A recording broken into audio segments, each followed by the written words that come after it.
I want to take a new sort of problem just to illustrate that this applies to any sort of natural realm where distributions are normal. Let's take blue whales. I know most of you are very familiar with blue whales. The population of blue whales has a mean, I should have said, the word scores doesn't fit. You have to forgive that. The population of blue whales has a mean weight in pounds of 220,000 with a standard deviation of 40,000.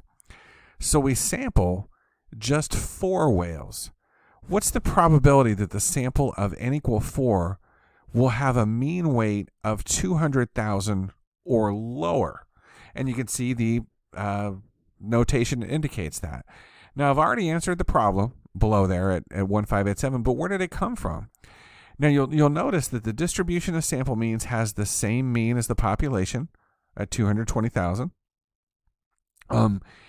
And the first thing I need to do, and also I've depicted the distribution of sample means as fairly broad because we're sampling only 4 whales.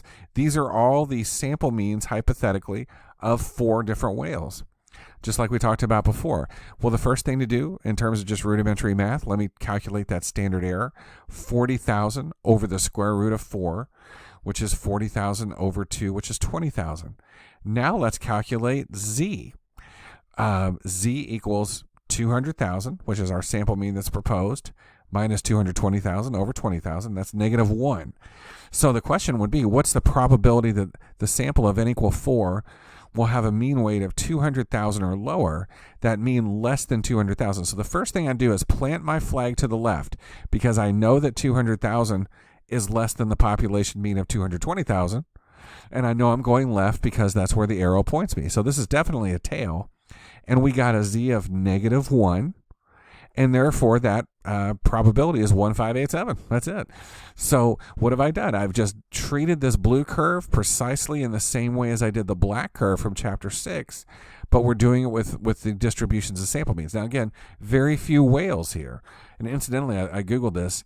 We don't know exactly how many blue whales there are in the population. It's somewhere between 10,000 and 25,000. So I hope it's more than that, maybe 25,000. But anywho, when we sample only 4, this is our reality, if you will, with respect to the distribution of sample means. The probability that it'll have a mean weight of 200,000 or lower is fairly remote at 1587. Now, you know what I'm going to do? I'm so predictable at this point. Let's draw many more blue whales. So let's say I had 25 whales. The population of blue whales has a mean weight in pounds of 220,000, standard deviation of 40. In this case, it's a whole different ballgame. Now, what I attempted to do, and maybe I didn't do such a good job, is draw the blue curve a little skinnier. I could have done a better job. But I meant for it to be quite a bit skinnier. It's a little bit skinnier.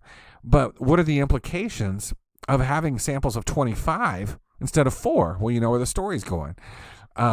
First thing I do is I attempted to draw it a little bit thinner. Then I calculate a new standard error.